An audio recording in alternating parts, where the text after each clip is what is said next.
menyenangkan datang dari aktris cantik Jessica Iskandar yang baru saja mengabarkan jika putra keduanya, Don Verhaak, harus dilarikan ke rumah sakit lantaran mengalami sakit limfadenitis. Melalui postingan Instagramnya, terlihat Don menangis kejar saat sedang dilakukannya pemindaian untuk memeriksa leher serta bagian mulut yang diduga terdapat cairan. Terlihat Jessica yang begitu cemas dengan kondisi sang anak turut menyelipkan sebuah doa melalui caption dalam unggahannya tersebut. Ya Tuhan Allah, sembuhkanlah anakku Don, semoga bisa kembali sehat dan ceria. Amin. Aku mohon bantu doanya ya teman-teman untuk kesembuhan Don. Ucap Jessica melalui unggahan Instagramnya. Lantas, apa yang sebenarnya sedang terjadi pada kesehatan Don? Dan seperti apa pula penjelasan dokter spesialis menjelaskan penyakit limfadenitis itu sendiri?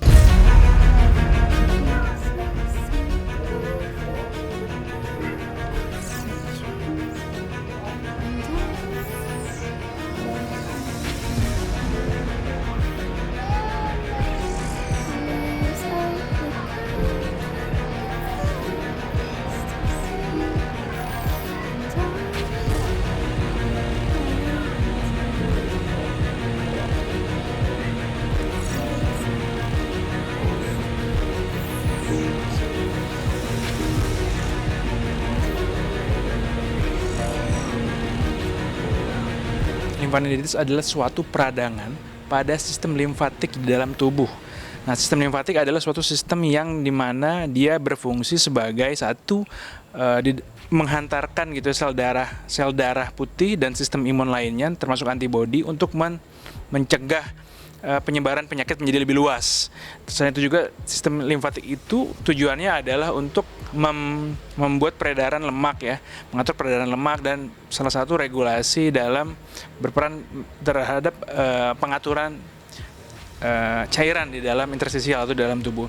Ketika ada infeksi atau misalnya keganasan, limfonodi, jadi salah satu sistem bagian limfatik itu namanya limfonodi. Jadi ada dia kayak pembuluh darah, tapi ini namanya pembuluh limfatik.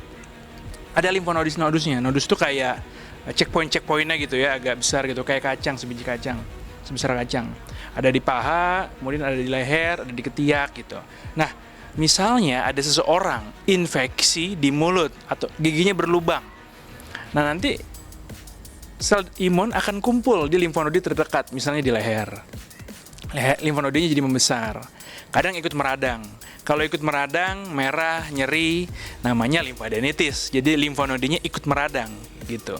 Itu proses pertahanan tubuh, bagian dari proses pertahanan tubuh sebenarnya. Itu pada anak juga bisa, di paha juga, di leher juga bisa.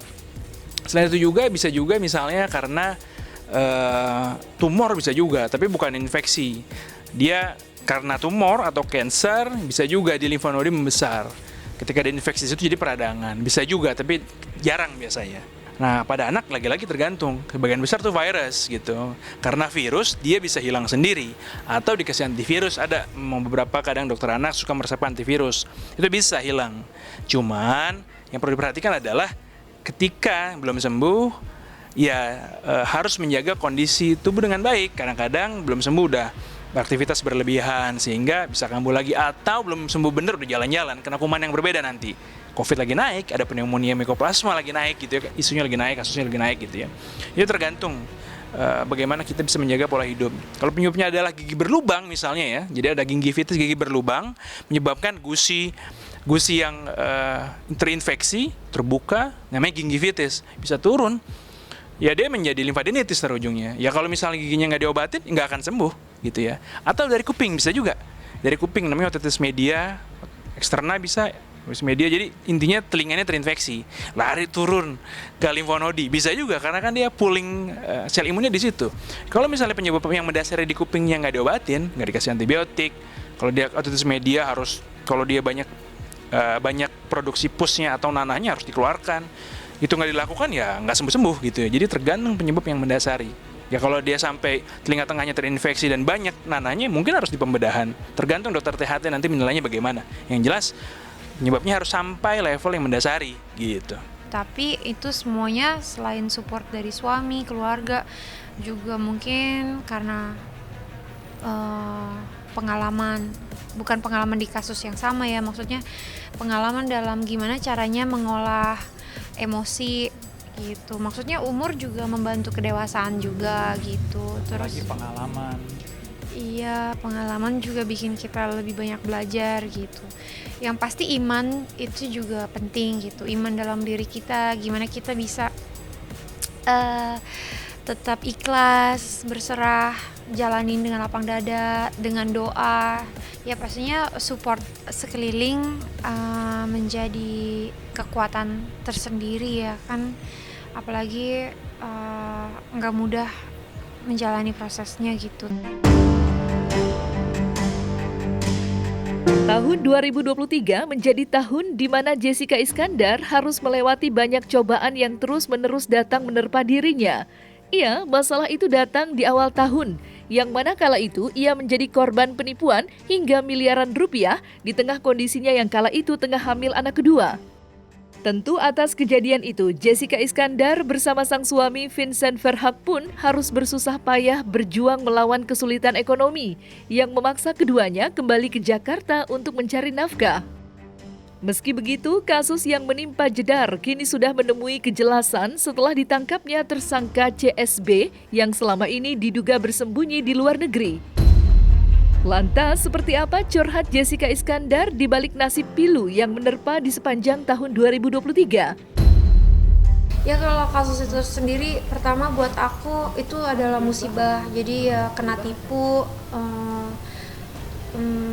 memang berat banget sih. Awalnya tuh kayak speechless aja gitu, kok aku bisa ya ditipu seperti ini gitu sama orang yang bisa dibilang aku kenal deket gitu.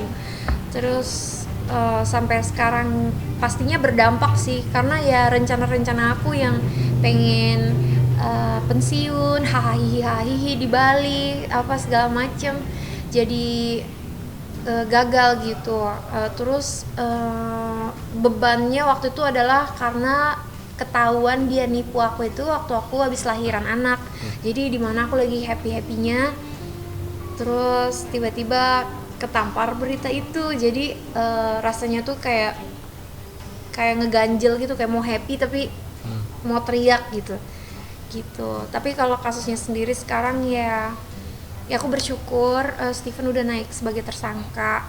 Kita udah terbiasa hidup di standarisasi segini gitu. Kita pengennya hidup itu terus menanjak dong, bukannya malah turun gitu. Jadi kalau misalkan kita harus mengorbankan sesuatu kayak rumah baru, kayak hidup yang nyaman di Bali gitu, ya kita korbankan demi demi untuk mencapai standarisasi hidup kita. Karena kan kita sebagai pribadi manusia, apalagi kita berdua juga orang tua, punya tanggung jawab anak, punya tanggung jawab sekolah, menafkahi segala asuransi segala macam buat anak, buat keluarga. Jadi kita harus gimana caranya ya mengambil sesuatu yang lebih efisien buat kita berdua, kayak pindah ke Jakarta. Terus suamiku biar lebih gampang kerjanya, lebih nggak usah bolak-balik. Aku juga nggak perlu jauh dari dia. Terus apalagi kita beruntungnya kita udah ada rumah di Jakarta gitu, jadi lebih gampang kan gitu. Jadi ada yang perlu kita korbankan untuk sesuatu yang lebih baik gitu. Ini sih benar-benar kayak pelajaran berat sih buat aku. Terpukul banget, tapi di samping itu pun ngajarin aku banyak hal. Jadi ini juga yang ngetes hubungan pernikahan aku bisa terus kuat meskipun ada cobaan ini, musibah ini gitu. Jadi ini banyak ya, ada winning story-nya juga sih dari kisah ini gitu. Meskipun ya aku kehilangan musibah gitu, tapi ya tetap gitu ada rasa syukur, masih diberikan kesehatan, diberikan keluarga yang support, suami gitu, anak-anak sehat, itu yang paling penting gitu. Jadi dari sini aku banyak belajar. Tapi ya udah, momen ini benar-benar menguatkan hubungan juga sih, hubungan suami istri. Aku nggak akan mundur. Selama aku masih bisa berjuang, aku akan berjuang gitu. Kalau masalah hati-hati, dari awal memang selalu hati-hati. Jadi ya puji Tuhan selama ini tuh nggak pernah harus khawatir sih di bisnis Vincent, dan dari awal memang udah terliti dan udah maksudnya dijaga lah sama hukum-hukum yang memang berlaku di Indonesia yang memang di dalam bidang bisnis ya.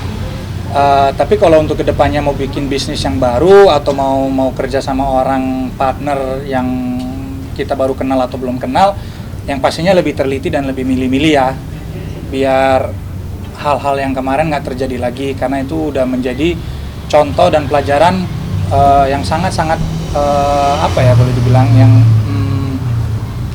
memanfaat untuk menjadi teliti, untuk diambil sebagai contoh yang baik, hikmah ya.